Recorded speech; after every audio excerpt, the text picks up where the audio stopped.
There is scientific evidence for the things we talk about on this channel. An argument that we see the pseudo-skeptics sometimes use is that there's no science, show me the science, show me the evidence, aha, I thought so, there is none. In fact, there's a lot. In fact, I probably have to make a whole series of videos just to be able to cover even a fraction of the amount of scientific studies that go on in subjects that we may call parapsychology or related things. This is an article that was published in Explore, the Journal of Science and Healing, March 2011. And so this is one part of a series of experiments performed by Gary E. Schwartz at the University of Arizona, and it is called Photonic Measurement of Apparent Presence of Spirit Using a Computer Automated System.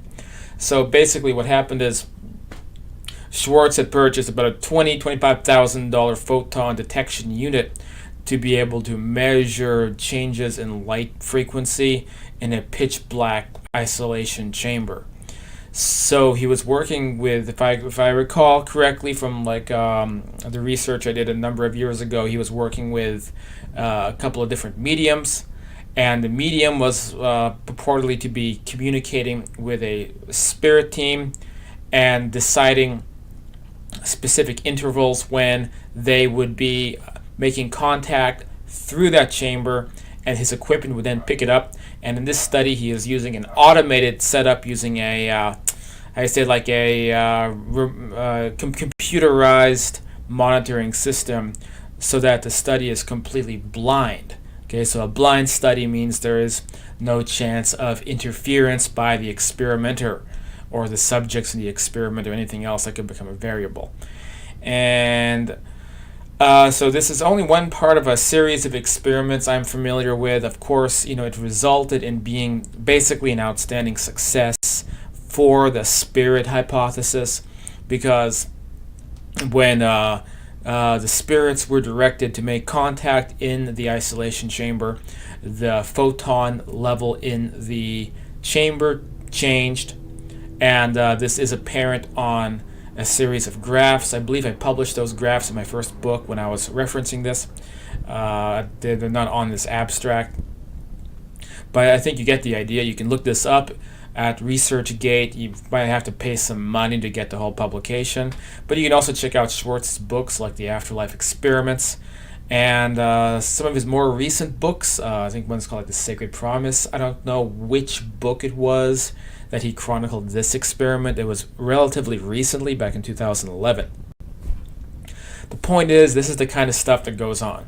This year at the Afterlife Symposium, we were introduced to a lot of really cool experiments being done, as well as last year.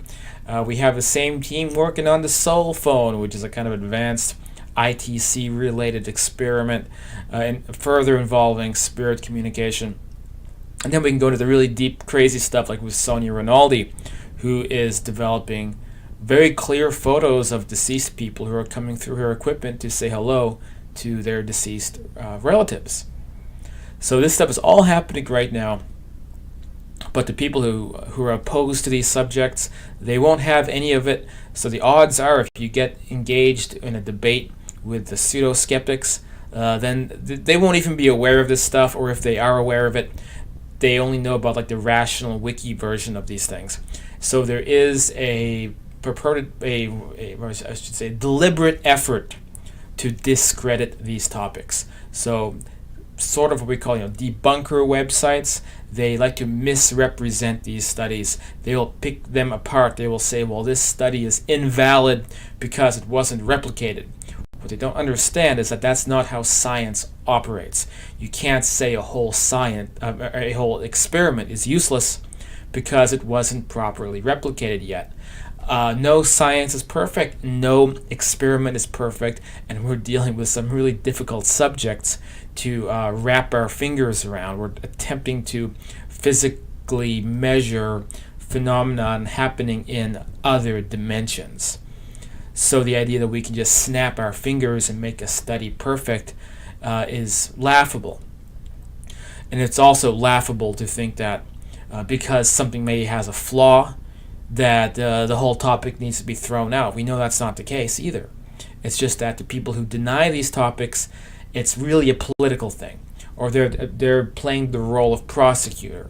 Okay, a prosecutor isn't going to rationally present like both sides of an argument, because it's his job to present the prosecution side. And so the prosecutor will extrapolate every detail and exaggerate and do whatever is possible to expand upon any little hole, any excuse to discredit something. And if all else fails, well, this wouldn't be something a prosecutor would do, but a pseudo-skeptic, a troll on the internet, will resort to ad homs and character assassinations and things like that. We've also seen that with Gary Schwartz. We've seen the character assassinations. We've seen the ad homs. We've seen Penn and Teller go after him. Just because if they can't get him one way, they're going to try a different way. It's all politics. But regardless of that, we do know that the science exists for what we talk about on this channel. And if you're one of the more open-minded people who are watching this, then keep this in mind. If somebody challenges you and makes that same argument, then check out some of this research material. You can also check out afterlifetopics.com/destroying debunkers for a complete list. And I hope that this helped shine some light on some of the possibilities that maybe you haven't fully explored yet. If you like this, please hit the subscribe button. Really, I need you to help me out with that trifecta of YouTube, which is subscribe, like, and hit the notification bell. And a little fourth thing too, which helps out, which is sharing the video. So you see, when you click like on something, when you subscribe, then YouTube thinks, oh, this video is relevant. That means more people see it, more people know about this stuff, and the channel doesn't disappear into obscurity. All right.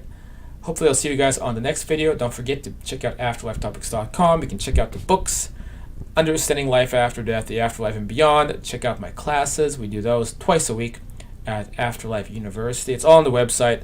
I'll see you guys on the next video.